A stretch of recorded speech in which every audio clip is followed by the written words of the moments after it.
Now call on Representative Itse.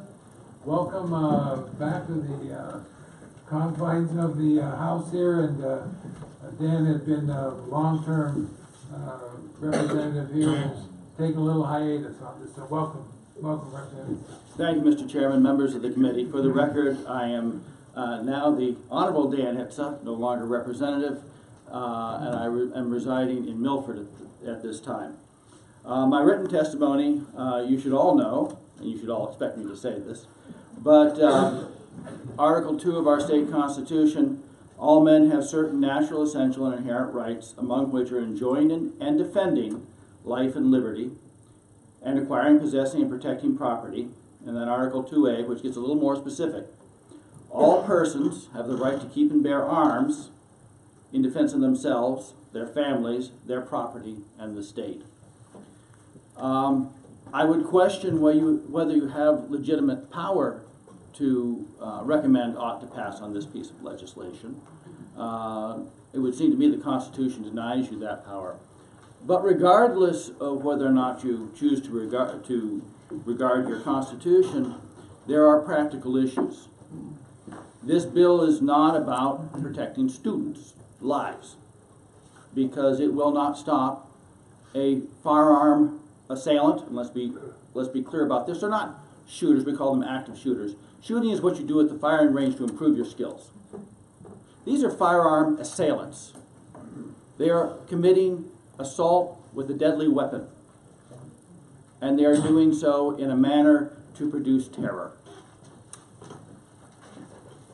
This law will not stop any such person from executing what they intend to do. It was mentioned that the military doesn't allow private firearms on military bases. How did that work out at Fort Hood? Not so well. There was a rogue major who took a number of lives at a military base. I think it's extremely problematic just in the way it's written. Not only does it require the firearm to stay in the car, but it requires the firearm to be unloaded and locked of somebody who's delivering their child to the school. That creates logistical issues for someone who chooses to carry a firearm.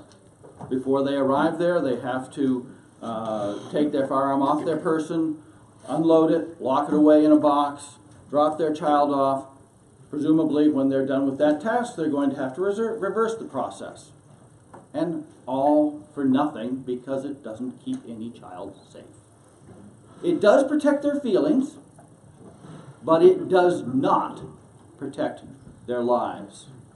And if you were to pass this, you probably ought to include a liability clause making the state liable for the lives and property of anybody who is injured or killed in the mass assault that is more probable to happen than if you didn't pass it. Thank you. I'll take any questions. Thank you, Representative. Any questions, Representative Light? Thank you, Mr. Chairman. Nice to see you. Nice to see you as well. I have always been very impressed with your command of the Constitution. I learn something from you every time I listen to you speak. So my question goes to your interpretation of the Constitution. And if a parochial school, if a private school wanted to have in policy a rule banning firearms or guns, would that be constitutionally viable?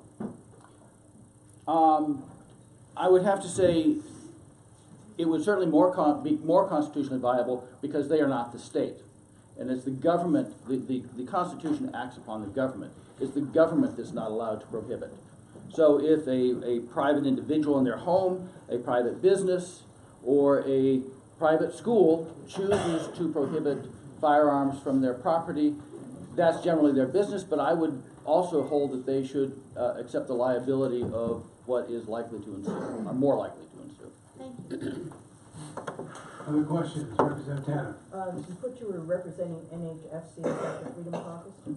No, ma'am, it is not. It is the New Hampshire Firearms Coalition. Okay, thank you. Thank you very much for being here. Thank you.